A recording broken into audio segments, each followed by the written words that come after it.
Baik pemirsa, alhamdulillahirrahmanirrahim, kita kembali di Damai Indonesiaku sesuai dengan tema besar kita yaitu keutamaan takwa dan tawakal. Kita akan memperdalam dan juga kita akan mengulang kembali, mereview kembali apa sebetulnya itu makna atau keutamaan takwa dan tawakal. Guru-guru kita insya Allah akan siap menjawab pertanyaan-pertanyaan yang sudah hadir di sini. Yang pertama saya persilakan Ibu Ayana yang insya Allah akan dijawab oleh Kiai Haji Haris Hakam. Silakan Ibu Ayana, boleh berdiri? Assalamualaikum warahmatullahi wabarakatuh. Waalaikumsalam warahmatullahi wabarakatuh. Nama saya Ibu Ayana. Saya mau bertanya Ustadz, sebagaimana kita manusia yang penuh dosa dan banyak dosa, bisa nggak sih kita meraih kesempurnaan takwa? Sekian, makasih. Assalamualaikum warahmatullahi wabarakatuh. Waalaikumsalam, Masya Allah. Terima kasih Ibu Ayana. Untuk pertanyaannya silakan Kiai Haris Hakam. Baik Ibu sekalian yang berbahagia, Bapak-Bapak dan para pemirsa dimanapun Anda berada. Kalau pertanyaannya sebegitu sebenarnya secara otomatis dosanya akan hilang. Di dalam salah satu ayat Allah Subhanahu wa taala berfirman, "In tattaqullaha yaj'al lakum furqana wa yukaffir ankum sayyi'atikum wa yaghfir lakum." Kalau kalian bertakwa kepada Allah, Allah akan jadikan furqan. Jadi ketakwaannya itu bisa menjadi pembeda. Jadi Allah kasih ilham di dalam hati untuk bisa membedakan mana yang baik, mana yang jelek. Mana yang mesti dilakukan, mana yang tidak. Nah, furqan itu, pembeda itu secara otomatis Allah berikan kalau Ibu Ahyana menekankan ketakwaan dalam kehidupannya. Kemudian ayat itu mengatakan wa yukaffir ankum sayyi'atikum. Allah hapus kesalahan-kesalahan Ibu kalau bertakwa. Wa yaghfir lakum, dosa-dosa Ibu dihapus semua. Yang enak habis itu Ibu mati. Ya. Ya kan? Udah bersih. Enggak, maksudnya nanti. Bapak Ibu sekalian yang berbahagia, jadi tadi saya katakan, jadi merumuskan takwa itu rumit. Paling tidak Ibu laksanakan yang diajarkan oleh fuqaha. Kerjakan yang diperintahkan oleh Allah, jauhkan yang dilarang. Ibu sudah dalam pengertian muttaqin, orang yang bertakwa. Terus Ibu bertahan terus, maka nanti ada ilham yang diberikan kepada Ibu. Ibu bisa, oh ini bagus, ini tidak bagus. Ini najis, ini tohir, ini suci. Ini mesti saya lakukan, ini saya jauhkan. Itu namanya furqan. Furqan itu buah dari ketakwaan dari lantaran mengerjakan perintah dan menjauh larangan. Yang kedua, secara otomatis ketika ketakwaan itu dilakukan secara baik dan benar, Allah hapus tuh Bu. Ibu catatan jeleknya dicoret.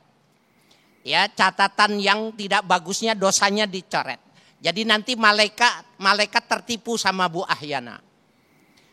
Pak, nanti malaikat bisa tertipu sama Bu Ahyana. Kata malaikat nih, orang ini melakukan kesalahan ya Allah. Baik, buka catatannya. Dibuka sama malaikat, enggak ada. Catatannya enggak ada, bersih semua. Mana malaikat catatan Bu Ahyana jelek itu? Enggak ada. Tapi saya emang dia yang ngerjain kata dia. Dia ingat gitu, emang dia gitu. Tapi mana catatannya? Nah, jadi secara otomatis dosa Ibu, kesalahan Ibu otomatis dihapus. Jadi caranya bukan bagaimana kita menghapus dosa, tapi yang mesti Ibu lakukan bagaimana kita bisa bertakwa. Jadi orang yang bertakwa. Caranya lakukan semua yang diperintahkan, tinggalkan semua yang dilarang. Masya Allah, itu mengapa Rasulullah menghibur kepada sahabat waktu itu ittaqullaha mastata'tum ya. Baik, berikutnya saya ke Pak Agus yang nanti insya Allah akan dijawab oleh Gus Hayid. Silakan, boleh berdiri Pak Agus. Assalamualaikum warahmatullahi wabarakatuh. Waalaikumsalam. Nama saya Agus Suprianto. Saya ingin bertanya, tawakal tanpa ikhtiar boleh tidak?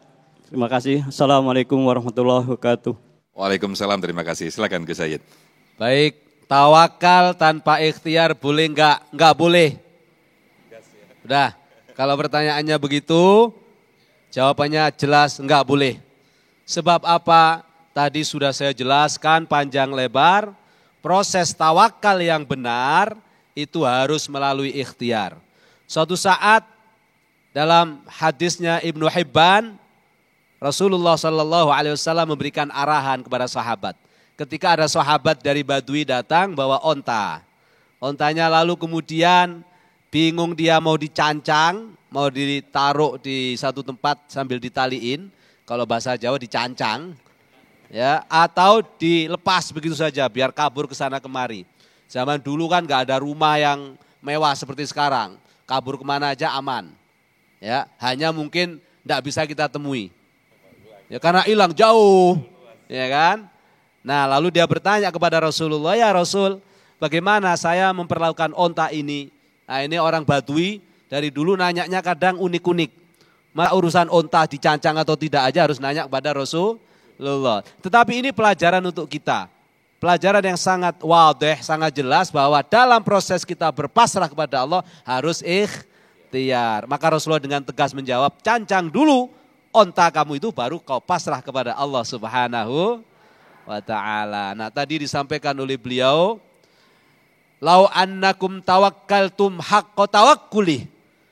Kalau engkau bertawakal kepada Allah dengan sejatinya tawakal, maka Allah akan memberikan gambaran yang indah, memberi makan burung yang sepertinya burung itu nggak tahu tempat makannya di mana, tetapi taghdu khisama, pagi-pagi dia nggak ada isinya di perut, lapar, tapi ta'du batana atau bitana, sore hari dia pulang ke sarangnya udah kenyang, Pak. Dan tidak rebutan kayak kita. Karena apa? Setelah makan dia balik ke sarangnya untuk tidur nyenyak. Nah, giliran kita udah dapat, terutama ibu-ibu kalau pengajian, udah dapat nasi kotak, sudah dapat jajan kotak, lupa tengok kanan kiri, nggak ada yang lihat, masukin jajan di piring dalam tas. Nah, ini bukan tawakal. Tapi ini bukan ibu-ibu sini. Di Afrika kata beliau. Tadi bapak-bapak yang diuji kan di Afrika, ini ibu-ibu di Afrika. Nah, kalau Afrika nggak dengar, nggak paham apa yang kita sampaikan, nggak akan protes insya Allah. Wallahu a'lam bis-shawab. Nah, yang terakhir saya ingin menegaskan kepada bapak ibu sekalian, tawakal itu keren, Pak. Tawakal itu keren. Maka jangan pernah dalam hidup kita lepas dari tawakal. Sebab ciri orang-orang yang diangkat derajatnya oleh Allah, bahkan maqamatul ula min auliyaillah, maqamah pertama orang yang nanti diangkat menjadi kekasih-kekasih Allah adalah orang yang sudah bisa tawakal. Nah, tawakal itu tidak hanya urusan kerja. Bapak Ibu sekalian, selama ini berpikir tawakal itu urusannya kita kerja lalu pasrah, enggak. Tawakal itu juga termasuk ketika Bapak Ibu sekalian menerima takdir Allah. Kita enggak pernah tahu nasib kita seperti apa.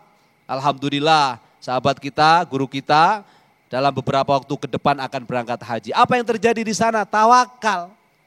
Kenapa? Allah berfirman dalam Al-Quran surat At-Taubah, "Qul la yusibana illa ma kataballahu lana huwa maulana wa 'alallahi falyatawakkalil mu'minun." Jadi ciri orang yang beriman sejati itu pasrah setelah takwa tadi. Maka kalau kita sudah bisa pasrah, dijamin hidupnya pasti bahagia. Tidak akan pernah stres apalagi susah dan gundah gelana. Wallahu a'lam bishawab.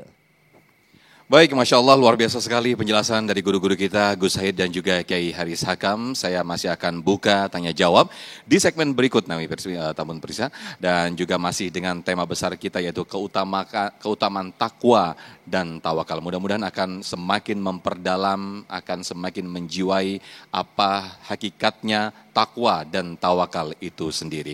Sesaat lagi kami akan kembali, tetaplah di Damai Indonesiaku.